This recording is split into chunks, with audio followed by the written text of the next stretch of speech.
Letter 5. September 6, 1976. Carlsbad, California. Dearest Ken. When you asked me to write to you as I was leaving last week, I thought you had lost your senses, as if we were planning some long-term clandestine affair. I'm not saying that I didn't enjoy our time together.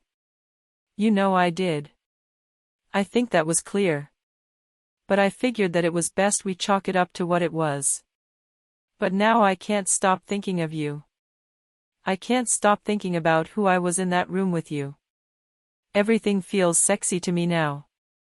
Everything feels new. 4 kids and a messy house and 1,000 other things we women deal with had weighed me down. And now I feel lighter. All thanks to you. I guess this is just my way of saying thank you for our time together. I think I needed it. I know I should feel terrible about it all. And I suppose I do. But still, Ken, thank you. XO. Janet. Letter 6. September 17, 1976. Carlsbad, California. Ken. You are too funny. I told you I wrote to you to say thank you, and that was all. I certainly didn't intimate that we should get together again. You are incorrigible. And you ask such personal questions about me and David. I can't tell you any of that. But I suppose the question you were really asking is if it is with him what it was with you that night at the Dell.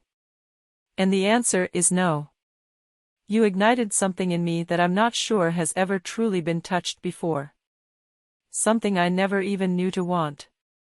Even writing this to you now, confessing this to you, does something to me. XO. Janet. Letter 7. September 30, 1976. Carlsbad, California. Ken. I cannot believe you called me on the phone. I don't even know how you tracked down my number. And yet my heart skipped a beat when it was you. Just hearing your voice again as I stood in the kitchen lit me up. What is it about you that gets inside my mind and won't let go? I can feel your hands on me even when you are miles away, even though you have only touched me one night. You did things to me no one has done before. Things I need again. I guess that is my way of saying yes. I will find a way to get back to the Hotel del Coronado, just tell me the night. XO. Janet. Letter 8. November 20, 1976. Carlsbad, California. K. What are we doing? I can't leave my husband, and you simply cannot leave your wife, and I'm afraid that if we carry on like this, it will only hurt everyone. It was one thing when we were a 1-time or 2-time, or 4 times in one night, thing. But now I worry this is getting away from us. I can't keep pretending I have friends in town or a doctor's appointment an hour away. We have to end it, don't you think? We have to forget about each other. Don't we? Love. Janet. Letter 9. December 14, 1976. Carlsbad, California. K. You are the first thing I think of when I wake up and the last thought I have as I go to bed. I find it difficult to even kiss my husband now. The other day, he came toward me and I shuddered, accidentally. It's not that I don't care for him, but he is not where my heart is. You hold my heart, Ken. You own my body. I am ready to make a plan to spend more time together. Not just an afternoon or a night, but real time. Could you do mid-January? Every year, my mother-in-law comes to town to watch the kids so that I can go away with my girlfriends. It's scheduled for January 14th through 17. If I tell my family I am going with them but instead come to meet you somewhere, can you get away? XO. Janet. P.S. I heard Simon and Garfunkel the other day at the bank and thought of you dancing in your bathrobe. I started laughing right there in line. My kids thought I was nuts. You make me a little crazy, I think. Letter 10. January 18, 1977. Carlsbad, California. K. I am falling in love with you. I should have told you that yesterday when you said it to me, but I was afraid of what loving you would do to my life, to my family. It's true, though. Of course it is. I love the smell of your aftershave.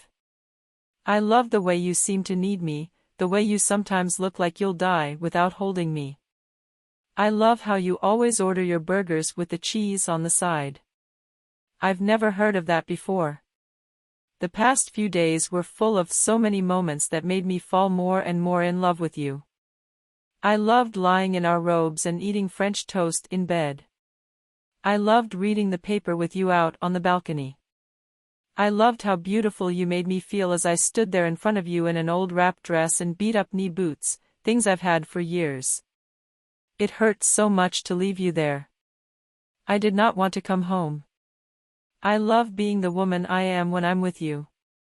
I feel like everything in the world is exciting, and everything is something easy and fun to do.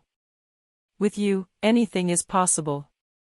At home, I'm always thinking about my children or whether my family can afford something or how my in-laws will feel. There are so many things that have to be done in a day, and none of them are for me, none of them are what I want. But as I go about all of it now, I think of you. I think of the woman I am when I'm alone with you. With you, I am enjoying myself. I am doing what I want. I am living, in our moments together, with no worries. You are only for me. It is as if I have lived with a hard shell all over my body and you have cracked it and it has all fallen off. I am fresh again. I love you for that. And I needed you to know. XO. Janet.